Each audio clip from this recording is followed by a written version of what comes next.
9 ಅಂಶಗಳು ನೀವು ತಿಳ್ಕೊಳ್ಳೇಬೇಕು emergency fund, ತುರ್ತು ಫಂಡ್ ಕ್ರಿಯೇಟ್ ಮಾಡೋವಾಗ. Hi, I am doctor Maria, financial wellness specialist. ಇವತ್ತಿನ ಸಂಚಿಕೆಯಲ್ಲಿ ತುರ್ತು ಫಂಡ್ ಯಾವ ರೀತಿ ತಯಾರು ಮಾಡುವಂಥದ್ದು, ತಯಾರು ಮಾಡಬೇಕಿದ್ರೆ ಯಾವೆಲ್ಲ ಅಂಶಗಳನ್ನು ನೀವು ತಿಳ್ಕೋಬೇಕು, ಇದರ ಬಗ್ಗೆ ಚರ್ಚೆ ಮಾಡುವ. ತುರ್ತು ಫಂಡ್ ಅಥವಾ ಎಮರ್ಜೆನ್ಸಿ ಫಂಡ್ ಅಂದರೆ ನಿಮ್ಗೆಲ್ರಿಗೂ ಗೊತ್ತಿದೆ, ಎಮರ್ಜೆನ್ಸಿಗೋಸ್ಕರ ಬಳಸ್ಕೊಳ್ಳುವಂಥದ್ದು. ಏನಪ್ಪ ಎಮರ್ಜೆನ್ಸಿ ಬರ್ಬೋದು ಅಂತ ಅನ್ಕೋತೀರಾ? ಎಲ್ರಿಗೂ ಗೊತ್ತಿದೆ, ಮೆಡಿಕಲ್ ಎಮರ್ಜೆನ್ಸಿ ಬಂದೇ ಬರುತ್ತೆ. ಬಟ್ ಮೆಡಿಕಲ್ ಎಮರ್ಜೆನ್ಸಿಗೆ ಈ ತುರ್ತು ಫಂಡ್ ಅಲ್ಲ. ಮೆಡಿಕಲ್ ಎಮರ್ಜೆನ್ಸಿಗೆ ನಿಮ್ಮ ಹತ್ರ ಹೆಲ್ತ್ ಇನ್ಶೂರೆನ್ಸ್ ಇರಲೇಬೇಕು. ಕೆಲವೆಲ್ಲ ಸಂದರ್ಭಗಳಿವೆ, ಸಡನ್ ಆಗಿ ಏನೋ ಜ್ವರ ಬಂತು ಅಥವಾ ಸಡನ್ ಆಗಿ ಏನೋ ಕಾಯಿಲೆ ಆಯಿತು, ಅಲ್ಲಿ ಮೆಡಿಕಲ್ ಹಾಸ್ಪಿಟಲೈಸೇಷನ್ ಅಗತ್ಯ ಇಲ್ಲ. ಆದರೆ ನೀವು ಡಾಕ್ಟರ್ ಹತ್ರ ಹೋದಾಗ ಡಾಕ್ಟರ್ ಆದಷ್ಟು ಟೆಸ್ಟ್ಗಳನ್ನು ಕೊಡ್ತಾ ಇದ್ದಾರೆ ಅಂತ ಇಟ್ಕೊಳ್ಳಿ. ಆ ಟೆಸ್ಟ್ಗಳೆಲ್ಲ ನಿಮ್ಮ ಡೇ ಕೇರ್ ಪ್ರೊಸೀಜರ್ ಅಲ್ಲಿ ಕವರ್ ಆಗಿಲ್ಲ ಅಂತ ಇಟ್ಕೊಳ್ಳಿ. ಆಗ ನೀವು ಒಂದು 10-12 ಸಾವಿರ ಅಥವಾ 20 ಸಾವಿರ ಟೆಸ್ಟ್ಗಳಿಗೆ ಯೂಸ್ ಮಾಡಿದ್ರೆ ಏನೂ ಕಂಡು ಬಂದಿಲ್ಲ, ನೀವು ಆರೋಗ್ಯವಾಗಿದ್ದೀರಿ, ಒಂದು 2-3 ದಿನಗಳಲ್ಲಿ ಆರೋಗ್ಯವಾಗಿರ್ತೀರಿ ಅಂತ ಹೇಳಿದ್ರೆ ಒಳ್ಳೆ ವಿಚಾರ. ಬಟ್ ಆ ಹಣನ ಖರ್ಚು ಮಾಡಿರ್ತೀರಿ, ಎಲ್ಲಿಂದ ಖರ್ಚು ಮಾಡ್ತೀರಿ? ನಿಮ್ಮಲ್ಲಿ ತುರ್ತು ಫಂಡ್ ಇದೆ ಅಂತ ಹೇಳಿದ್ರೆ ನೀವು ಸಾಲಗಾರರಾಗದೆ ಆ ತುರ್ತು ಫಂಡಿಂದ ಹಣನ ಯೂಸ್ ಮಾಡ್ಲಿಕ್ಕಾಗತ್ತೆ. ಸೆಕೆಂಡ್ ಇಂಪಾರ್ಟೆಂಟ್ ಥಿಂಗ್, ನಿಮ್ಮ ಯುಟಿಲಿಟೀಸ್ ಎಕ್ಸ್ಪೆನ್ಸಸ್, ನಿಮ್ಮ ಇನ್ಶೂರೆನ್ಸ್ ಪ್ರೀಮಿಯಂ, ಪ್ರತಿ ತಿಂಗಳು ಏನಾದರೂ ಇನ್ಶೂರೆನ್ಸ್ ಪ್ರೀಮಿಯಂ ಕಟ್ತಿದ್ದೀರಿ, ಬಿಲ್ ಕಟ್ತಾ ಇದ್ದೀರಿ, ಅಥವಾ ಲೈಕ್ ನಿಮ್ಮ ಗ್ರೋಸರೀಸ್ ಇರ್ಬೋದು, ನಿಮ್ಮ ಡೇ ಟು ಡೇ ಎಕ್ಸ್ಪೆನ್ಸಸ್ ಇರ್ಬೋದು, ಇದೆಲ್ಲನ ಒಟ್ಟು ಮಾಡಿ ಎಷ್ಟು ನೀವು ಪ್ರತಿ ತಿಂಗಳು ನಿಮ್ಮ ಪ್ರೆಸೆಂಟ್ ಲೈಫ್ ಸ್ಟೈಲಲ್ಲಿ ಬದುಕಬೇಕು ಅಂದರೆ ಎಷ್ಟು ಹಣ ಬೇಕು? ಇಮ್ಯಾಜಿನ್ ಮಾಡ್ಕೊಳ್ಳಿ, 50 ಸಾವಿರ ಬೇಕೇ ಬೇಕು. ಆ 50 ಸಾವಿರ ಇಲ್ಲ ಅಂದರೆ ನಿಮಗೆ ದಿನ ತೆಗಿಲಿಕ್ಕೆ ಆಗೋದಿಲ್ಲ. ಹಾಗಿದ್ರೆ ಪ್ರತಿ ತಿಂಗಳು 50 ಸಾವಿರ ಬೇಕು. ಇಮ್ಯಾಜಿನ್ ಮಾಡ್ಕೊಳ್ಳಿ, ನಾಳೆ ಎಲ್ಲಾದರೂ ಜಾಬ್ ಲಾಸ್ ಆಯಿತು, ನೀವು ಹೊಸ ಜಾಬ್ ಹುಡುಕ್ಬೇಕು. ಕೆಲವೊಮ್ಮೆ 3 ತಿಂಗಳಲ್ಲಿ ಸಿಗ್ಬೋದು, ಕೆಲವೊಮ್ಮೆ 6 ತಿಂಗಳಲ್ಲಿ ಸಿಗ್ಬೋದು, ನೀವು ಟ್ರೈ ಮಾಡ್ತಾ ಇರ್ಬೋದು. ಅಲ್ಲಿವರೆಗೆ ನಿಮ್ಮಲ್ಲಿ ಎಮರ್ಜೆನ್ಸಿ ಫಂಡ್ ಇದ್ದರೆ ಸಡನ್ ಆಗಿ ಆ ಎಮರ್ಜೆನ್ಸಿ ಫಂಡ್ ನಿಮ್ಮ ಸಹಾಯಕ್ಕೆ ಬರುತ್ತೆ. ಸೊ ಅದರಿಂದ ಜಾಬ್ ಲಾಸು ಅಥವಾ ಮೆಡಿಕಲ್ ಎಮರ್ಜೆನ್ಸೀಸ್ ಅಥವಾ ಲೈಕ್ ಕಾರ್ ಬ್ರೇಕ್ ಡೌನ್ ಆಯಿತು, ಎಲೆಕ್ಟ್ರಿಕ್ ಐಟಮ್ಸ್ ಏನಾದರೂ ಹಾಳಾಗೋಯ್ತು. ಇವತ್ತು ಒಂದು ಚಿಕ್ಕ ಎಲೆಕ್ಟ್ರಿಕ್ ಐಟಮ್ಸ್ ಹಾಳಾಯಿತು ಅಂತ ಹೇಳಿದ್ರೆ 1000 ಗಟ್ಟಲೆ ನೀವು ಅದನ್ನು ರಿಪೇರಿ ಮಾಡೋದಕ್ಕೆ ಕೊಡಬೇಕು, ಅಥವಾ ಹೊಸ ಐಟಮ್ ತರಬೇಕು ಅಂತ ಹೇಳಿದ್ರೆ ನೀವು ಹಣನ ರೆಡಿ ಮಾಡ್ಕೋಬೇಕು. ಆ ಸಂದರ್ಭದಲ್ಲಿ ಅದು ಅವಶ್ಯಕತೆವಾಗಿರುವಂತಹ ಥಿಂಗ್ಸ್ ಅಂತ ಹೇಳಿದ್ರೆ, ಫಾರ್ ಎಕ್ಸಾಂಪಲ್ ಲ್ಯಾಪ್ಟಾಪ್, ನೀವು ಲ್ಯಾಪ್ಟಾಪ್ ಇಲ್ಲದೆ ಕೆಲಸನೇ ಮಾಡೋಕ್ಕಾಗೋದಿಲ್ಲ. ಸೊ ಅಂಥ ಸಂದರ್ಭದಲ್ಲಿ ಎಮರ್ಜೆನ್ಸಿ ಫಂಡ್ ಇದ್ರೆ ನೀವು ಆ ಎಮರ್ಜೆನ್ಸಿ ಫಂಡಿಂದ ಹಣನ ತೆಗಿಲಿಕ್ಕಾಗತ್ತೆ. ಎಷ್ಟು ಮಾಡ್ಕೋಬೇಕು? ಫಾರ್ ಎಕ್ಸಾಂಪಲ್ 50 ಸಾವಿರನೇ ನೀವು ಪ್ರತಿ ತಿಂಗಳಿಗೆ ಯೂಸ್ ಮಾಡ್ತೀರ ಅಂತ ಹೇಳಿದ್ರೆ ಕನಿಷ್ಠ ಪಕ್ಷ ನಿಮ್ಮಲ್ಲಿ 6 ತಿಂಗಳ ಎಮರ್ಜೆನ್ಸಿ ಫಂಡ್ ಇರಲೇಬೇಕು.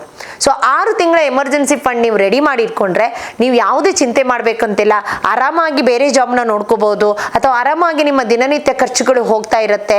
ನೀವು ಪೀಸ್ಫುಲ್ ಆಗಿ ನೀವು ಮುಂದೆ ಏನು ಮಾಡ್ಬೋದು ಎನ್ನುವಂಥದ್ದನ್ನು ಯೋಚನೆ ಮಾಡ್ಲಿಕ್ಕಾಗತ್ತೆ. ಹಾಗಾದ್ರೆ ಯಾವ 9 ಅಂಶಗಳನ್ನು ನೀವು ತಿಳ್ಕೋಬೇಕು ಎಮರ್ಜೆನ್ಸಿ ಫಂಡ್ ಕ್ರಿಯೇಟ್ ಮಾಡುವಾಗ? ಸೊ ನಂಬರ್ 1, ಎಕ್ಸಾಕ್ಟ್ಲಿ ಎಷ್ಟು ಹಣ ನಿಮಗೆ ಬೇಕು ಅಂತ ಯೋಚನೆ ಮಾಡಬೇಕು.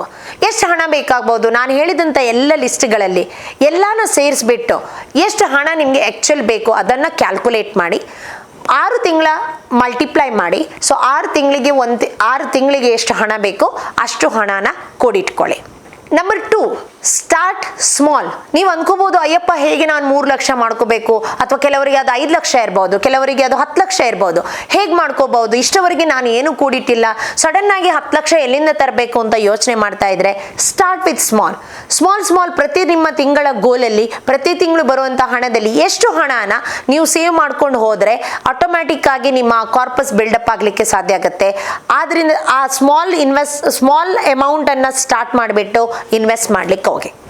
ನೆಕ್ಸ್ಟ್ ವೆರಿ ಇಂಪಾರ್ಟೆಂಟ್ ಥಿಂಗ್, ನಿಮ್ಮ ಸೇವಿಂಗ್ಸ್ ಅಕೌಂಟ್, ಅದಕ್ಕಂತ ಸಪ್ರೇಟ್ ಒಂದು ಎಮರ್ಜೆನ್ಸಿ ಫಂಡಿಂಗ್ ಅಂತ ಸೇವಿಂಗ್ಸ್ ಅಕೌಂಟ್ ಅನ್ನ ಇಟ್ಕೊಳ್ಳಿ.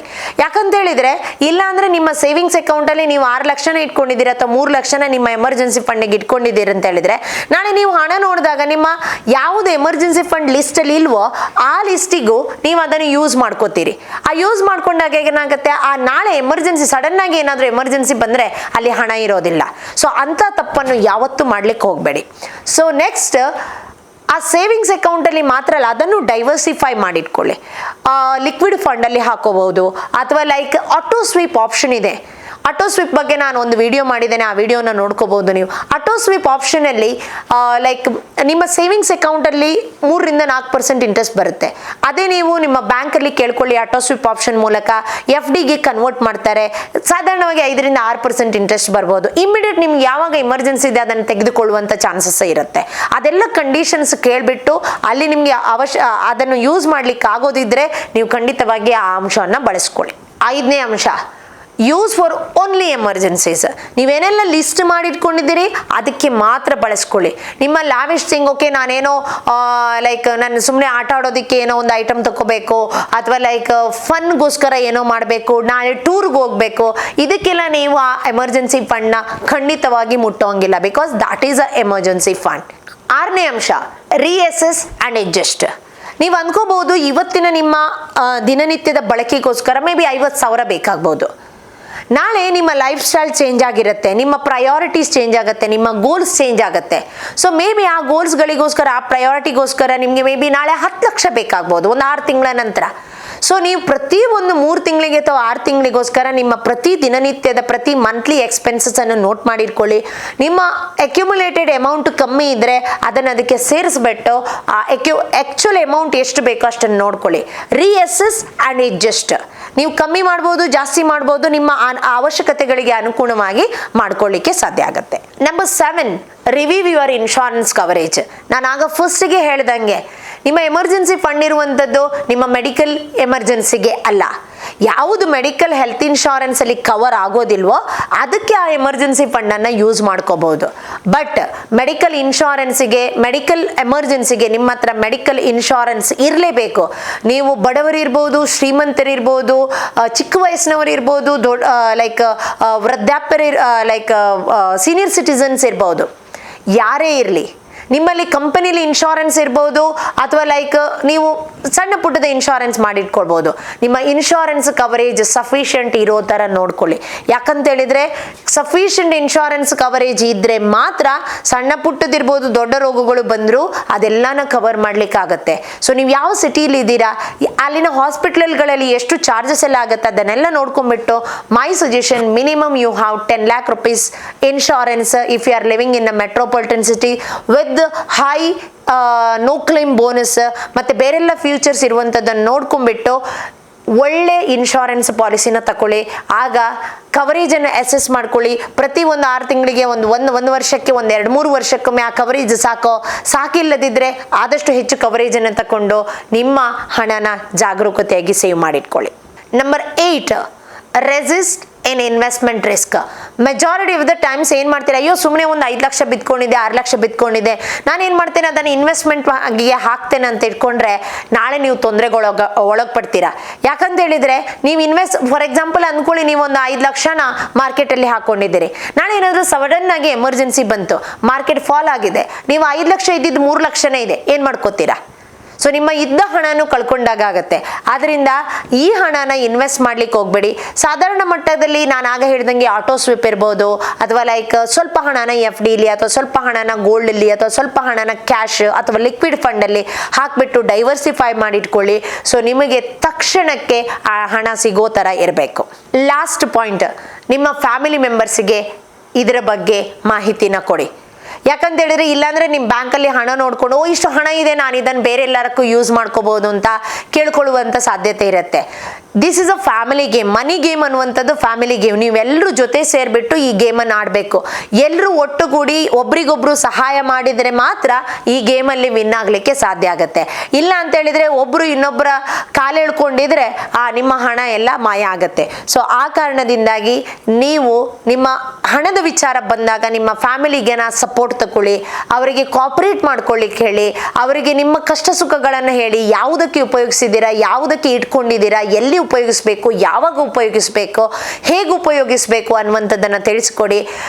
ಜೊತೆಯಾಗಿ ನೀವು ಇದ್ರ ಬಗ್ಗೆ ಅರ್ಥಕೊಂಡು ಇದರ ಬಗ್ಗೆ ಒಟ್ಟಾಗಿ ನೀವು ಕೆಲಸ ಮಾಡಿದರೆ ಮಾತ್ರ ಈ ಎಮರ್ಜೆನ್ಸಿ ಫಂಡನ್ನು ಸಕಾಲದಲ್ಲಿ ಸರಿಯಾದ ಕೆಲಸಗಳಿಗೆ ಯೂಸ್ ಮಾಡ್ಕೊಳ್ಳಿಕ್ಕೆ ಆಗತ್ತೆ. ಸೊ ಇದಿಷ್ಟು ವಿಚಾರಗಳನ್ನು ನೀವು ತಿಳ್ಕೊಂಡ್ರೆ ನೀವು ನಿಮಗೆ ಬೇಕಾದಷ್ಟು ಎಮರ್ಜೆನ್ಸಿ ಫಂಡನ್ನು, ಕಾರ್ಪಸನ್ನು ಕ್ರಿಯೇಟ್ ಮಾಡಲಿಕ್ಕಾಗತ್ತೆ. ಸೊ ಕಮೆಂಟ್ ಸೆಕ್ಷನಲ್ಲಿ ನನಗೆ ಹೇಳಿ, ಇಷ್ಟವರೆಗೆ ನೀವು ಎಮರ್ಜೆನ್ಸಿ ಫಂಡ್ ಯೂಸ್ ಮಾಡಿದ್ದೀರೋ ಇಲ್ವೋ, ಕ್ರಿಯೇಟ್ ಮಾಡಿದ್ದೀರೋ ಇಲ್ವೋ. ಕ್ರಿಯೇಟ್ ಮಾಡಿದ್ದೀರಿ ಅಂತ ಹೇಳಿದರೆ ಸಫಿಷಿಯೆಂಟ್ ಕಾರ್ಪಸ್ ನಿಮ್ಮಲ್ಲಿ ಇದೆಯೋ ಇಲ್ವೋ. ನಾಳೆ ಏನಾದರೂ ಅನಾಹುತ ಆದರೆ ಯಾರಿಗೂ ಆಗಬಾರ್ದು, ಬಟ್ ಅನಾಹುತ ಆದರೆ ಆ ಎಮರ್ಜೆನ್ಸಿ ಫಂಡ್ ನಿಮಗೆ ಸಕಾಲದಲ್ಲಿ ಯೂಸ್ ಆಗತ್ತಾ ಇಲ್ವೋ.